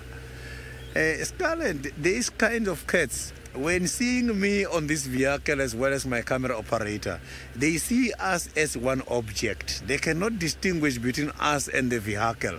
So they see us as one object. When the cats are coming very close to the vehicles, I just have to sit still and they will see, they will go past. They won't do anything.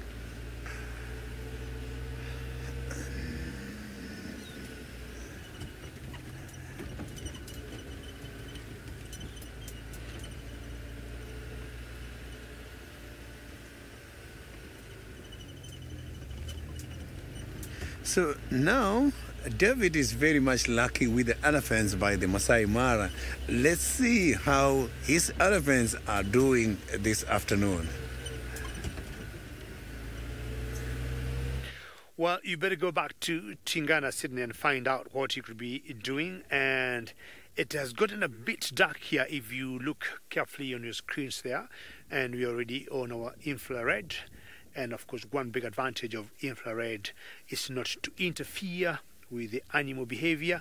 And what a scene we got there of 3 different species of animals all together: wildebeest, zebras, ellis. And this tells you there's a lot of peace and harmony out in the game reserve, and basically lots of space for everybody and lots to eat.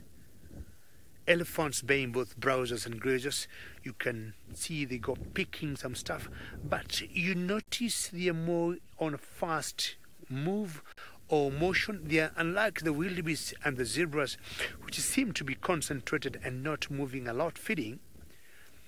Elephants here don't have much of a choice, and what they're doing, they could just be passing through. But with the rains that have come now, you notice the small little plants that we just shoot, and that's what elephants will pick up. Not any grass here. But these 2 other species, the wildebeest and the zebras, they're enjoying the short, soft grass that have come as a result of the short rains. So just look carefully. The elephants move, pick and go, pick and go.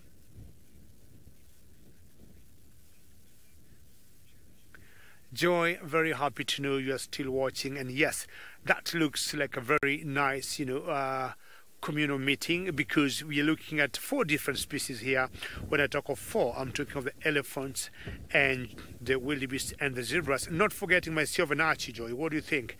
If we call ourselves Homo sapiens here, we got 4 species being together here, and all of us in peace and harmony. Either they had a meeting on how they'll be managing their huge game reserve, which is massive, and maybe this could be marking the end of the get-together, Joy. And if that's the case, the elephants are maybe the first ones out. Well, of the three species here, elephants eat rather much more than the other two, so they need to move and get themselves to higher grounds or different food on their menu. The ground is a bit wet now because of the rains that we had earlier, and elephants have been known to suffer for foot rot. I'm not sure what bird is on top of that tree there.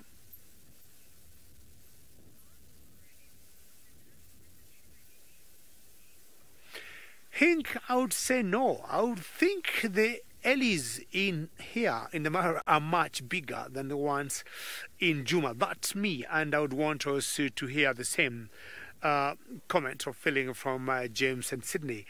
But the only thing I would say, the ellies here are much rounded. Or do I say angular? They're much rounded than ellies in Juma. So they're slightly bit bigger, and the ones in Juma slightly thinner. Not knowing a better way to explain that. But, well, I'm not sure whether I could ask that same question to Archie, but maybe James and Sydney can give me their feeling. But I would say more James who have been here. Sydney has not been in Kenya before, but James has been here many times. I think the ellies here are much bigger and the ones in Juma are much smaller. I did not make head or tail of that bird on top of that tree there, but I would think it's some kind of eagle. I would just guess it's kind of an eagle, definitely not a vulture. It's rather dark and it's quite a distance to get its outline very well with infrared, but it's kind of an, or is it a vulture? Not very clear, but I would just guess it's an eagle. And I think it's time to look for birds in the darkness.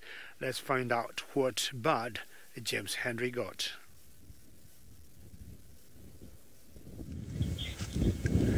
It is a glossy starling of some sort, a great blue-eared one, or a Cape glossy. I think it's a Cape glossy. It's very difficult to tell in this light until they call. They're all doing their best to get away from the camera and become or get behind the pole. Could be a mixed flock. So I'm just waiting to see if they'll call for us. Now, this sort of flocking behavior I've normally associated with winter, not with summer. So I'm not sure why they're flocking here, unless there's another sort of insect emergence that's taking place. If you are a new viewer, perhaps you haven't heard this before, but that of course is, we know that it is one of the two birds that I've given you. We can see it's a starling, that's obvious. It's got a yellow or orangish eye, which makes it one of two starling species. Now the greater blue-eared should have blue ear coverts behind the eyes, but they're very difficult to see unless the light is really very good. And these ones are stubbornly being completely silent.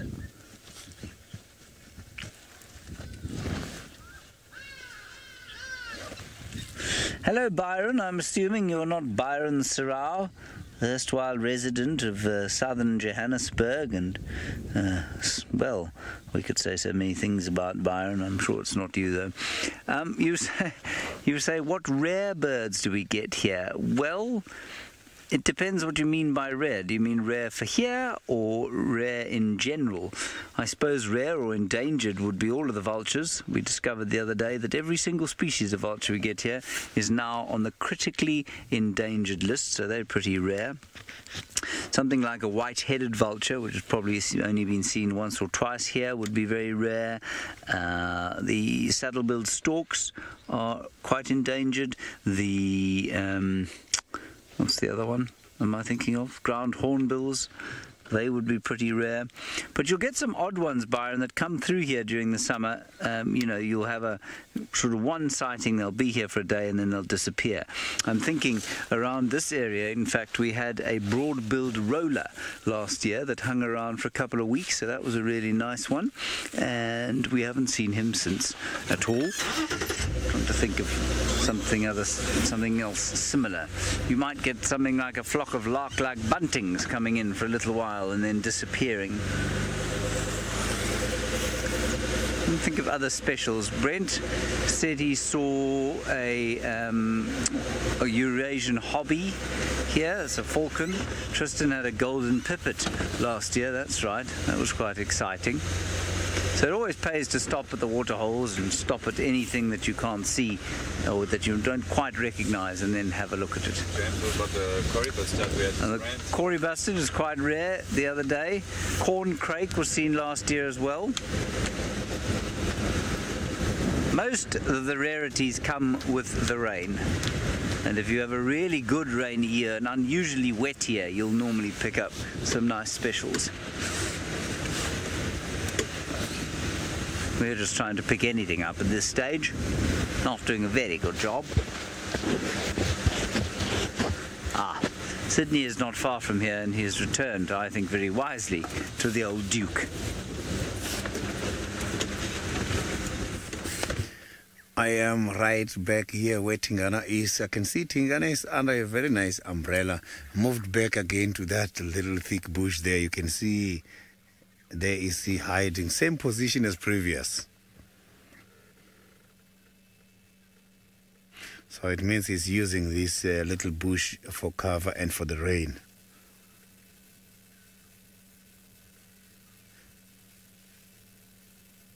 He must have been eating a lot since this morning, as now for the whole 2 hours he's not showing any sign of eating. So it means he ate a lot since this morning.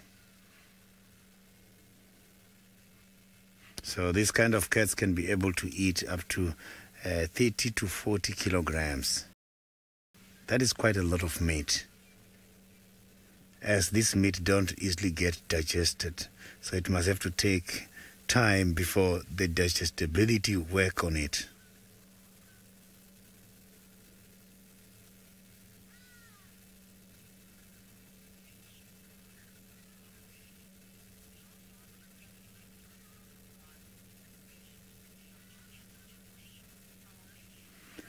So the leopards in the wild, they can survive from 13 to 15 years. But in a captivity, it can be more than that.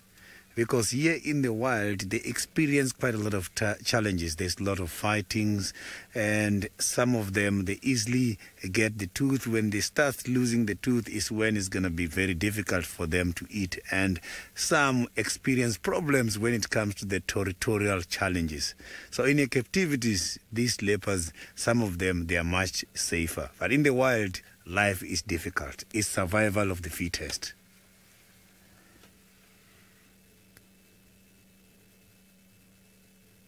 So you will see as time goes on, soon as Hosana starts to demarcate the territory, there is going to be a problem between Hosana and Tingana.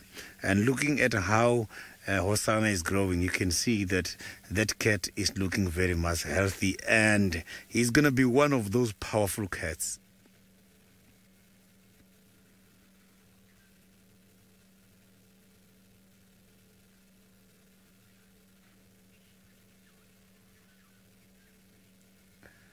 So you can see now that Tingana is very much relaxed. Maybe Hosana has got an idea of inheriting the territory when Tingana is very, very old. That might also happen. But the problem is there's other males in the area as well who are on watch out. Males such as Ukumuri as well as Umfokazi. You know, the story between Tingana and Umfokazi fascinated me a lot, whereby when Tingana got sick, Umfokazi came into the area. So you can see that these animals can be very, very much opportunistic, and they're just waiting for something to happen in order to take over. Because when Tingana was sick, Umfokazi came back in order to take over. You can see that every day these animals, they are looking at each other, they are watching each other.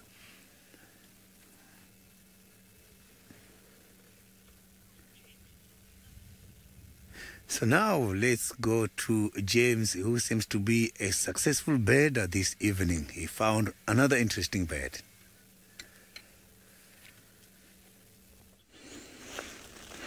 Well, interesting, yes, for so many reasons. This, of course, is Mrs. Wahlberg. She's looking a little bit dishevelled, is our Mrs. Wahlberg.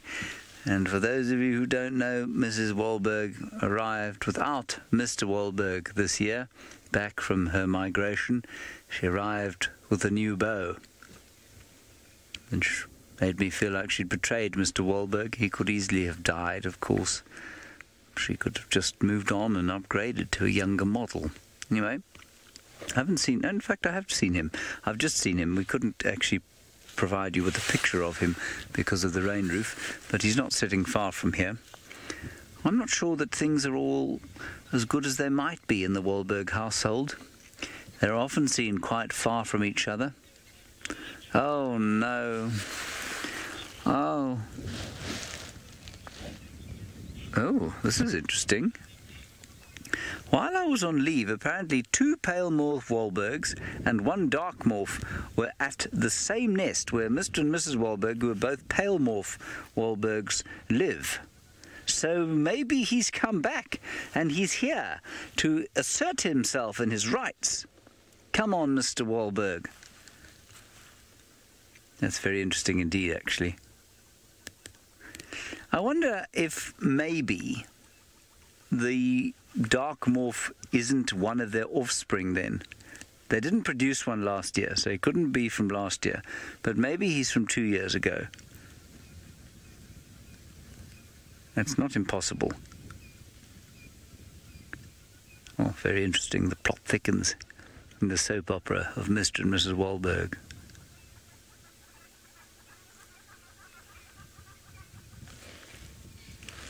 Shame. She looks a bit wet, doesn't she? Often people say, and I often think it myself actually, how do animals cope in the rain? You know, they get wet, they don't find shelter. Of course, the only reason that they don't think that that's not normal is that they've never had shelter. And so they just cope with it. They just get cold for a while and suffer through it. She's got oil on her skin, or not on her skin, on her feathers, which will repel the water, of course. So she's got almost a natural rainproof jacket, unlike my unnatural unrainproof jacket. And Tingana, for example, will lie under a bush or just eventually get wet and then shake himself out periodically and look miserable. There's nothing more miserable than a wet male lion. That's very funny.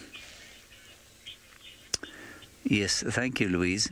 Louise makes a good point. She says that technically my skin is water repellent and waterproof. Well, she's absolutely right, of course. It's just it's cold, Louise, to get wet.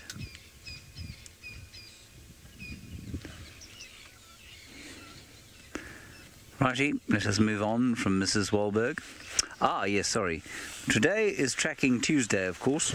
Now, I'm supposed to bring my tracking book out with you, but I don't actually have a tracking book, so I didn't bring it. But I'm going to show you the picture again, just in case you didn't see it. The answer, believe it or not, as most of you got correct. Wait, I have to give you the wrong answers first. I nearly got myself into trouble there. Wait 1 second, everybody. Here we go. Righty. We had some guesses. The most popular guess was the correct guess, by the way, and I will show you the picture. That we had hippo. Very, very, very small hippo. Minuscule, in fact. Not a hippo. A pangolin, no, I'll explain what a pangolin one looks like as well. And a squirrel. Squirrel also I can explain. All right, so it was in fact a scrub hare. There is the picture. Now, that's not going to mean a great deal to you. You really need to get quite close up to it and have a decent look. There we are. But basically what it is 4 stamps, totally indistinct. Can you see that? They look completely indistinct, and that's because, of course, there's a lot of fur on the foot of a scrub hare, and so it doesn't actually leave any toe marks. It just leaves these sort of indistinct stamps that look like miniature, if you like, really miniature elephant tracks, for example, without the toes in them. I can see why one person thought it might have been a hippo if the entire thing was the hippo and it wasn't 4 individual feet, but it is in fact a scrub hare. Now, if you were looking at a squirrel, what you would see is you would definitely see in this kind kind of substrate, which is sand, you would see the impressions of their little claws, and they run in such a way that it's very easy to see that they're squirrels. Their front feet are close together, their back feet further apart, and they bound, basically. So back feet and then front feet, back feet and then front feet. And you can see them moving like that with the back feet further apart than the front feet. You can very easily tell. A pangolin track is also fairly indistinct. It's sort of much smaller back feet than front feet, quite long claws on the front foot, but also you'd see the tail dragging along the ground with the pangolin quite often. Okay. So, there it is, Tracking Tuesdays. Well done to all of you who got it right. And for the person who said it was a hippopotamus, I do sympathise. I see now why you said that, but perhaps a bit more studying before next time. Good. Right, it now looks like Tingana is going to get up, so I'm going to drive around a bit, and we will see you, hopefully, with something exciting soon. I can see now that Tingana has just decided to move from the thick bushes to the open space, so I'm just driving around so that we can have a better sighting. Oh, here is he. It's just lying down here.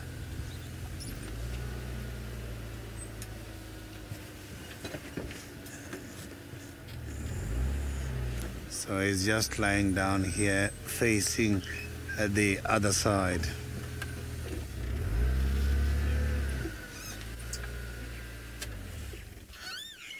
So you can see that this cat, the berries are very much full.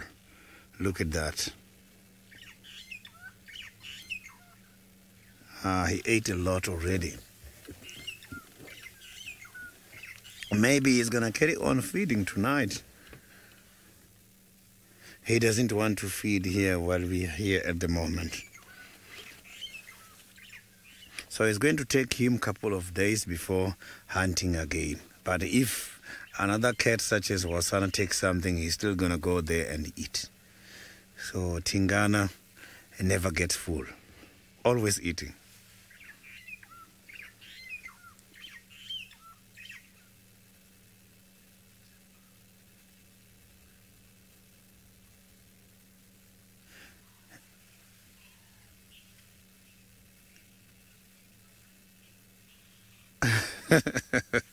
That's a very lovely comment. Yeah, this cat, it likes to eat too much. I have seen that. So look at those paws there. You can see that the belly is there. There's a very big hump at the moment. So that is too much food in the stomach. So it's just now trying to have the space open so that it can load more.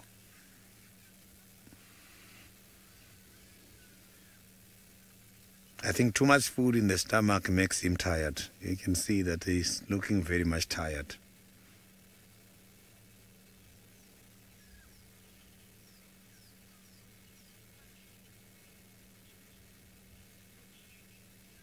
Blue, that is true. The stomach looks the biggest portion of his body. You can see that.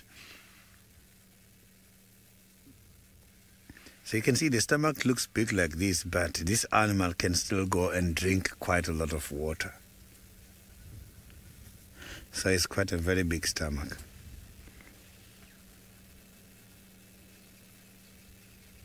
So the territories of this kind of predators, such as leopards, is not determined by the available females. It is determined by the population of the prey. When the prey animals are densely populated is when you will see this kind of case the most. So they've got to make sure that there is quite a lot of water and food available. As if there is no such, they are going to have a problem, because for them to challenge each other with regards to the females and mating, they must have to be very strong, healthy, and they must be feeding on very good food. So they consider the available food in the area before the females. So now let's go back to James and see how James is doing at the moment.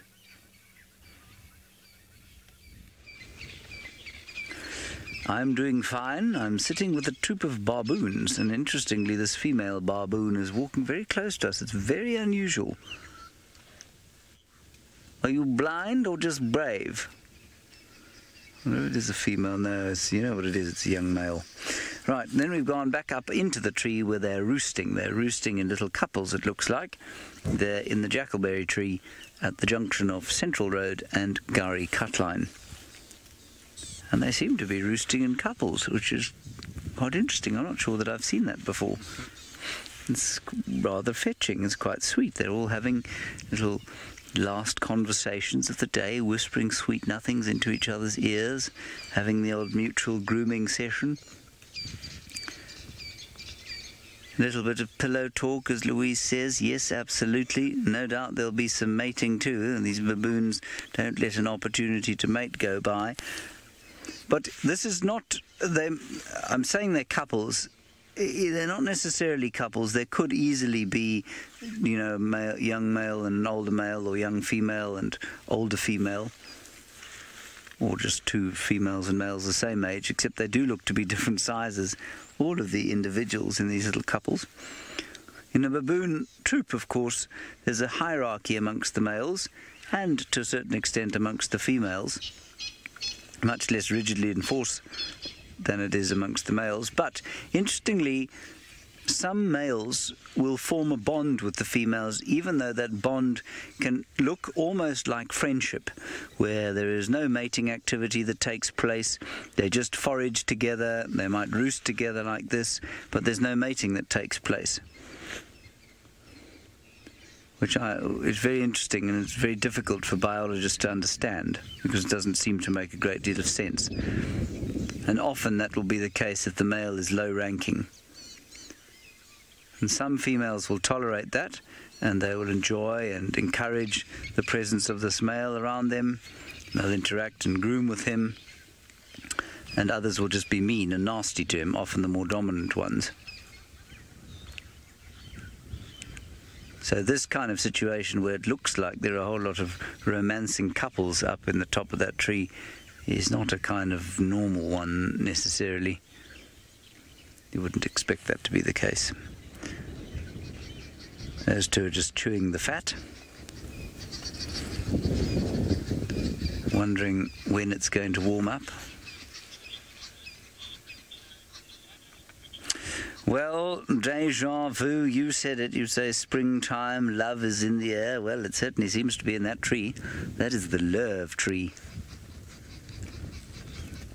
We could make a baboon soap opera called The Love Tree. Do you think you'd watch that, Sebastian? Yeah, I don't know. I think I would. Would depend on who was narrating it, of course. And the other actors. Yes.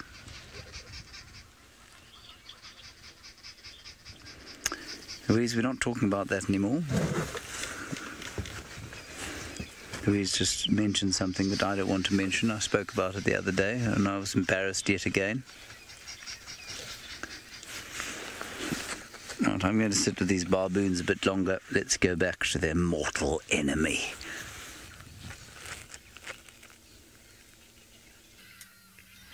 So you can see that now here I'm still having Tingana lying down trying to digest some impala in the stomach at the moment. And then the visitors are starting to come back. I saw that the hyenas, they are now coming back. You can hear quite a lot of birds are also making a lot of calls. So the birds are going to sleep now, those who are active during the day, and give a chance to those other birds who are much more active at night.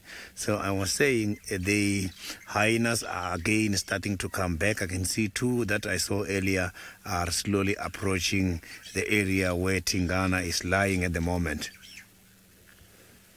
So these hyenas, they are getting some of the meat from the ground, and hyenas, their aggression is also motivated by what is in their stomach, and that is what makes them go and chase these big cats when they're too hungry. So you can see that his head was up. He's looking at them. They're just on the other side of the dry riverbed.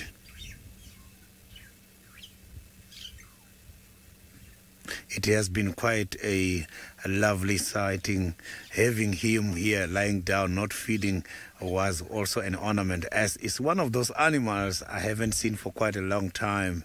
It has been a very fantastic afternoon with quite a lot of lion sighting in the Mara and some elephants and buffaloes, and also a lot of interesting birds here by the Juma Game Reserve together with Tingana. And thank you very, very much for all your questions and comments. Let's meet again tomorrow morning.